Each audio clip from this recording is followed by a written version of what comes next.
Ania ang mga nagunang panghitabo o kalambuan gikan sa lalawigan sa Subo.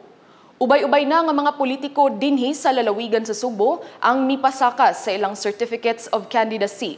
Sukad nagsugod pagpanawat ang Commission on Elections kaniadtong Biyernes, Oktubre 1. Gipangunahan kini ni Kongresista Pablo John Garcia, ang Secretary General sa One Cebu Party, nga maoy labing una nga mipasaka sa iyang COC atol sa unang adlaw sa filing sa Certificates of Candidacy.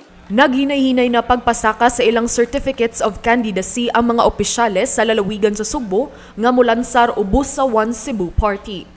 Labing unang nakapasaka sa iyang Certificate of Candidacy mao si Kongresista Pablo John Garcia sa Tercero Distrito kaniadtong Biyernes, ang labing unang adlaw sa pagpangdawat sa Commission on Elections sa mga Certificates of Candidacy.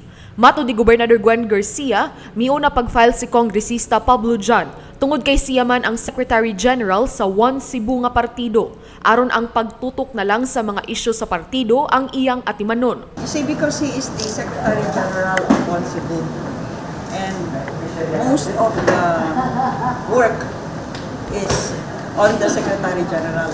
So muna na yun siya yesterday, when I'll file ahead. So I can put that behind me, I can focus on One Cebu Party matters.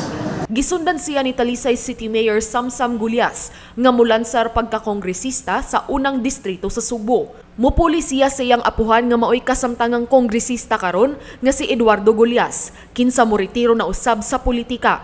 Samtang karong adlaw, Oktubre 5, gikuyugan ni Gobernador Gwen Garcia ang tibuok slate sa lungsod sa Sogod sa pagpasaka sa ilang Certificates of Candidacy. Gipanguluhan ni Sogod Vice Mayor Lisa Marie Munien Durano kinsa molansar balik pagkamayor ug kauban ang iyang kapikas sa kinabuhi nga si Mayor Richard Strigan.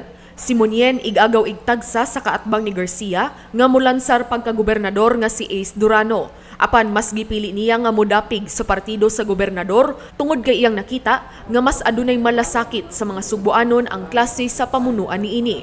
Kuyog nila ang 8 usab ka mga konsihal sa maong lungsod nga mi-file sa ilang kandidasiya didto sa Municipal Comelec Office sa lungsod sa Sogod. Kahinumduman nga niadtong Setyembre 23, nanumpa ubos sa One Cebu Party ang maong mga opisyales sa Sogod nga kanhi kaalyado sa pikas nga partido. Miduyog usab kanila ato sa maong filing mao si Kongresista Vincent Duque Frasco sa ika-5 distrito. Karong adlaw usab, mipasaka sa ilang Certificates of Candidacy sila si Kongresista Janice Salimbangon, Bukal Kerry Kin Shimura ug Gracie Franco sa ika-4 nga distrito sa lalawigan didto sa Comelec Provincial Office. Ang maong mga opisyal magpapili pag-usab sa posisyon nga ilang kasamtangang gikuptan. Samtang si kanhi dumanhog Mayor Cesar Sarci Baricuatro mi-file usab sa iyang kandidasiya alang sa pagka-board member sa ika-7 distrito. Iyang hulipan ang iyang anak nga kasamtangang maoy bukal sa maong lungsod nga si Christopher Dong Baricuatro nga ana-ana sa iyang katapusang termino. Paula Mendoza, Balita sa Subo.